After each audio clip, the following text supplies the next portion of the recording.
2025년 한국에서도 AI를 둘러싼 법안들이 나오기 시작했고 국내 대기업들도 자체 AI 툴을 잇따라 선보이며 본격적인 경쟁에 뛰어들었습니다. 거기에 정부의 AI 컨텐츠 지원 사업까지 더해지면서 국내의 AI 생태계가 그야말로 요동치고 있습니다. 과연 이런 변화들이 우리에게 진짜 기회가 될지 아니면 또 다른 과제가 될지 같이 한번 들여다보시죠. AI 도서관의 제이입니다. 바로 시작하겠습니다.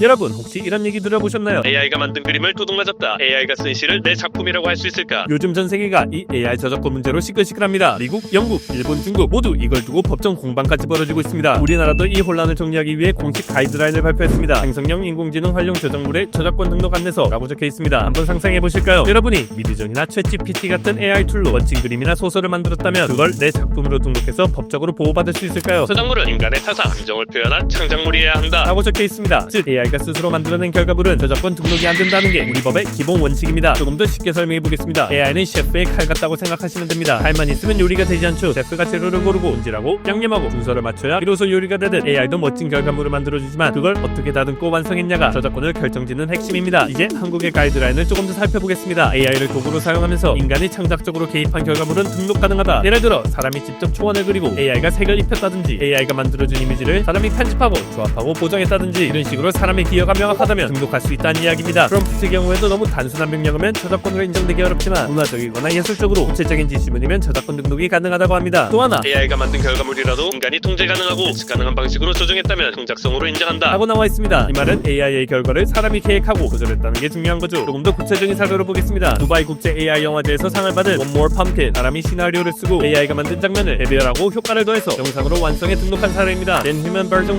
1, AI 이미지의 색상이나 질감, 용도를 사람이 손질해서 등록한 사례도 있습니다. 그리고 김성자 씨의 자연의 올링 사례는 AI가 만든 패턴을 목물 처리나 나무 블록화 같은 수작업으로 표현해 등록한 사례입니다. 이렇게 AI를 적극적으로 활용해도 인간의 개성이 더해지면 등록이 가능하다는 점은 분명 희소식입니다. 하지만 조금 알아둬야 할 게 있습니다. 우리나라 저작권위원회에서는 신청 서류와 기본 요건만을 검토하는 공식적인 심사를 하기 때문에 나중에 분쟁이 생기면 법원에서 진짜 창작성이 있는가를 다시 판단할 수 있는 점입니다. 이 말에 모든 게 완벽하게 보장된다고 보긴 어렵지만 AI 창작물도 충분히 권리를 주장할 수 있는 길이 열려있다는 건 분명히 긍정적으로 볼 수 있겠죠. 그리고 등록을 마치면 권리 추징력, 제3자에게 대항할 수 있는 힘, 법적 손해배상 청구 시 유리한 조건 같은 효과가 있다고 나와 있습니다. 등록을 해두면 이건 내 작품이다 라고 남들보다 한 발 앞서 주장할 수 있는 보호막을 갖추는 거라고 이해하시면 됩니다. 만약 AI가 100% 자동으로 만든 결과물을 내가 직접 만든 것이라고 허위로 등록하면 10년 이하의 징역, 3천만 원 이하의 벌금까지 받을 수 있다는 경고도 있습니다. 미국은 AI 단독 결과물은 보호하지 않습니다. 이유는 AI 결과물이라도 인간의 개입을 증명해야 등록 가능하고 일본은 프롬프트나 편집 선택 과정에 인간이 참여하면 인정하죠. 중국은 한 발 더 나아가서 프롬프트 그 자체만으로 저작권을 등록해준 사례가 있습니다. 한국도 이런 국제 기준을 참고해 더 구체적인 법제화를 준비하고 있다고 볼 수 있습니다. 그리고 조금 더 생각해볼 문제가 있습니다. 많은 AI 모델들이 글로벌 컨텐츠 기업의 자료들을 별도의 개별 사용 허락 없이 학습에 활용됐다는 지적도 있습니다. 디즈니나 유니버셜, 소니 같은 기업들이 우리 자료를 무단으로 학습했다 라고 하며 AI 기업들을 상대로 소송을 제기한 사례도 있습니다. 그렇다면 이렇게 학습된 AI를 사용해서 정작된 결과물을 내 저작권으로 등록한다는 게 조금 아이러니할 수도 있겠죠. 그리고 더 나아가 만약 AI 개발사가 이런 저작권 분쟁에서 패소한다면 그걸 기반으로 만든 내 결과물의 권리까지 유효화될 가능성도 완전 배제할 순 없습니다. 마지막으로 현실적인 팁 하나 더 드리고 가겠습니다. AI로 만든 작품을 등록하거나 보호받고 싶다면 편집 과정을 히스토리에 남겨두면 좋습니다. 예를 들어 AI가 처음 출력한 원본, 중간에 수정한 파일, 최종 완성본 같은 자료들을 순서대로 잘 정리해두면 심사나 분쟁에서 내 기여도를 입증하기 훨씬 더 유리하겠죠. 마치 내가 이걸 어떻게 요리했는지 레시피 사진을 기록해두는 것처럼요. 편집 과정을 남겨두면 나중에 권리를 지킬 때 강력한 증거가 되어줄 겁니다. 정리해보면 AI는 정말 강력하고 편리한 도구지만 도구는 도구일 뿐 최종 창작자는 인간이라는 원칙은 여전히 변하고 있지 않습니다. 앞으로 얼마나 창작에 개입했고 그걸 어떻게 증명하느냐가 AI 시대의 큰 과제가 될 겁니다. 그리고 AI가 어디서 배운 데이터를 썼는지 이 문제도 앞으로 더 중요해지겠죠. 여러분은 어떻게 생각하시나요? AI가 만든 결과를 조금만 손대면 저작권으로 인정해줘야 할까요? 아니면 더 엄격한 기준이 필요하다고 보십니까? 댓글로 여러분의 생각을 들려주세요.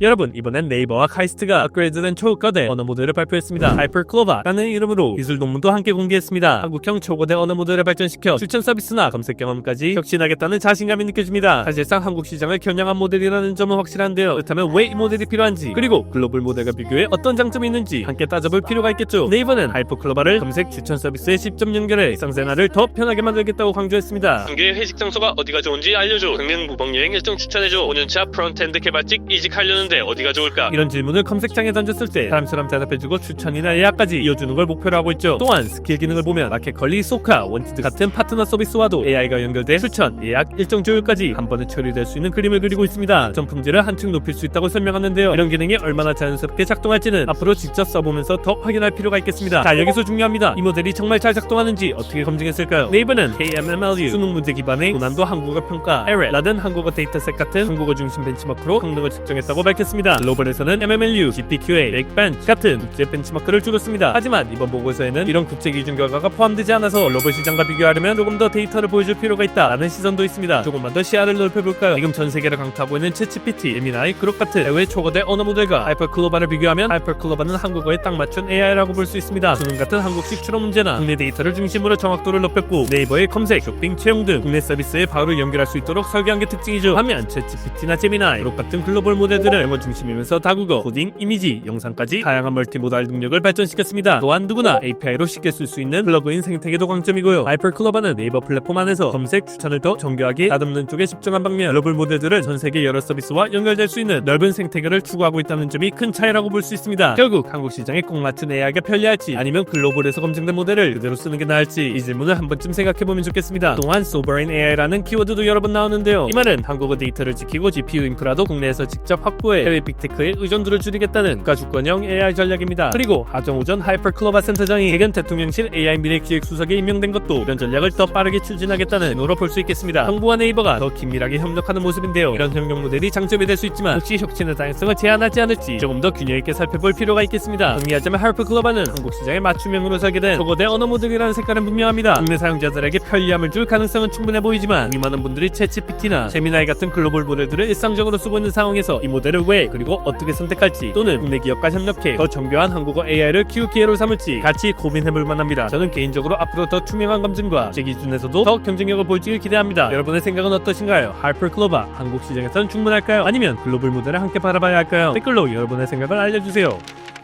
마지막으로 놓치면 아쉬운 한국 AI 생태계의 다른 움직임들을 보여드리겠습니다. 2025년 6월 한국콘텐츠진흥원이 AI 디지털 기반 방송 콘텐츠 기획 개발을 지원해준다고 밝혔습니다. 최대 2천만원 정도의 규모고 누구나 받는 건 아니며 사업 계획서를 제출하고 심사를 통과한 개인이나 단체만 선정됩니다. 또한 바로 현금을 주는 게 아니라 주로 컨설팅, 저작권 등록, 기획 개발을 돕는 필비 성격의 지원이라고 보시면 됩니다. 아까 전에 다뤘던 AI 저작권 가이드라인과 이어지는 내용인데요. 정부는 2025년 상반기에 AI 윤리 지침을 권고 수준에서 법으로 전환하려고 추진 중입니다. 허위 정보, 저작권 침해, 방향성 같은 문제들을 좀 더 강력하게 다뤄보겠다는 의도인데요. 미국이나 영국처럼 저작권의 일정 부분 창작자 편에 두면서 AI 혁신을 위해 규제 샌드박스 같은 유연한 정책을 운영하는 나라도 있습니다. 그래서 산업계에는 적절한 속도와 균형이 필요하다 이런 이야기도 계속 나오고 있습니다. AI 윤리와 기술 혁신, 이 균형을 어떻게 맞춰야 할지 함께 생각해보면 좋겠습니다.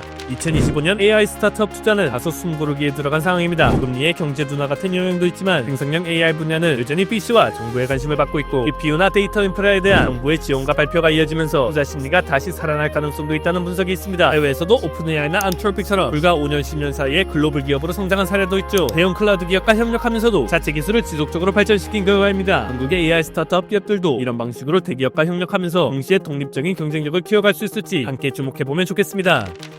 국방과 의료 분야에도 AI가 더 적극적으로 활용되고 있습니다. 2025년 예산을 보면 무인드론, AI 전투지휘, AI 질병 예측, 보조진단 같은 프로젝트에 수백억 원대 실증 사업이 포함되어 있습니다. 국방처럼 국가안보에 직결되는 영역, 또 의료처럼 생명과 맞닿은 분야에서 AI가 활용되는 건 긍정적으로 볼 수 있겠습니다. 물론 그만큼 철저한 검증과 기준이 중요하겠죠. 지금까지 한국 AI 생태계의 흐름을 함께 살펴보았습니다. AI가 컨텐츠, 검색, 추천, 기업 솔루션, 규제, 국방, 의료까지 정말 빠르게 확장되고 있다는 걸 다시 한번 느낄 수 있었습니다. 이런 변화가 우리의 일상과 산업을 어떻게 바꿔놓을지, 그리고 글로벌 무대에서 얼마나 경쟁력을 키울 수 있을지 더 관심을 가지고 지켜봐야 될 것 같습니다. 혹시 오늘 이야기 중에 더 깊게 달아봤으면 하는 주제나 여러분의 생각이 있다면 댓글로 꼭 달아주세요. 함께 고민하고 함께 만들어가는 AI, 이상 AI 도서관의 제이였습니다. 다음 영상에서 찾아뵙겠습니다. 그럼 이만.